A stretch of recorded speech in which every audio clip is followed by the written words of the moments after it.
We're going to get to our next section. We got to ask, all right, is it true Zach is the reason Jason showed up to training camp with blonde hair? I can answer that. Yes, it is true. What was the bet again? Are we allowed to talk about it? Oh, we're allowed to talk about it. I'm trying to remember right now. I remember. It was, what was it? It was the off season where it was like looking, I was getting traded well before training camp. That's what it was. Yes. And I essentially hadn't been there all off season. I had ankle surgery, so I was missing OTAs anyway.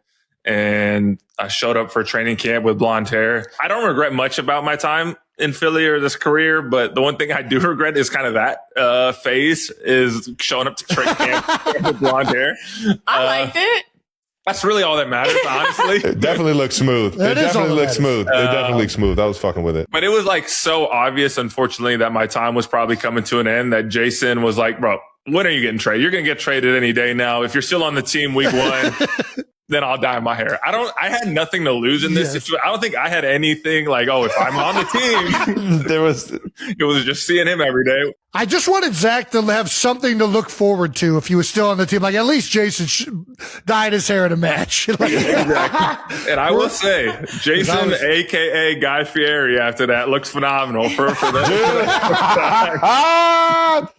The Guy Fieri Street Fighter combo. And now look at this guy. That has to be. Fuck our intern Brandon just found the worst possible photo of me imaginable. It looks like you're enjoying the haircut. I don't know. You look like you're enjoying it. It looks like he hates his life right there. That had to be the third day of pads. That had to be the morning of the third day of pads. Week 6 padded practice after you just lose on Monday night.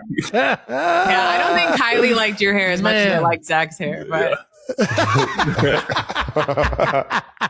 well, now since we talked about Philadelphia, Zach, now that you've gone, other places, Arizona, obviously Washington last year, like, do you have a favorite stop? Is it Philadelphia? Please tell me it's Philadelphia. Make sure you say Philadelphia.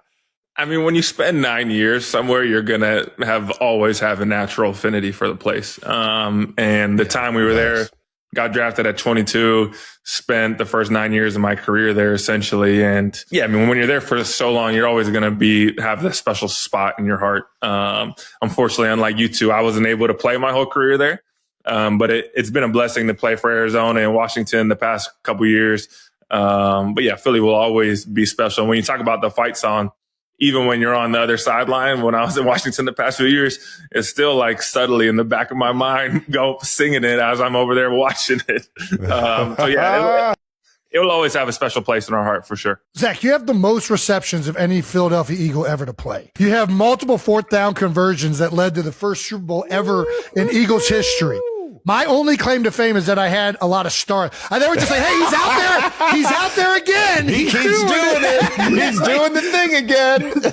Right? You're forever an Eagle. Like, dude, it was, anyways, it was such a fun time having you in Philadelphia. I know you're still doing your thing, so we can't reminisce too much. You're still going to be someplace this year.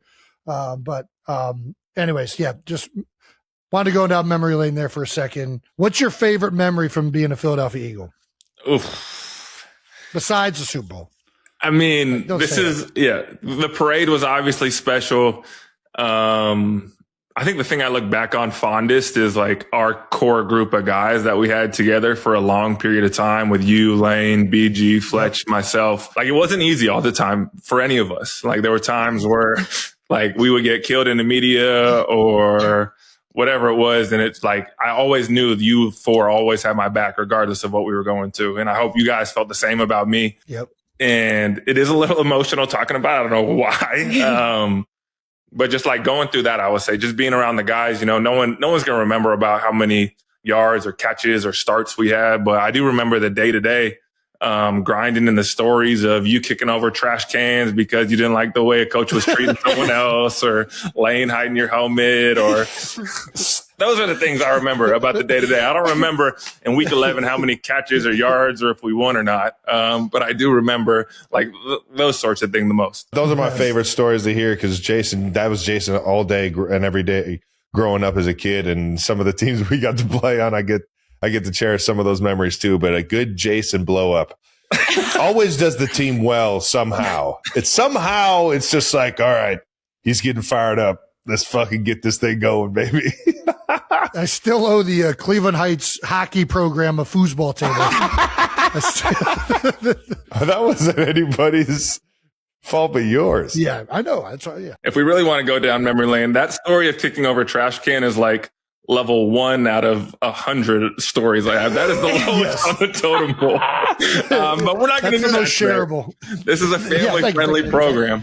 You'll save it for a roast. Yeah. If there's ever a day to roast Jason, just bring him along. That's right. Oh man, a lot of material for my teammates. No doubt.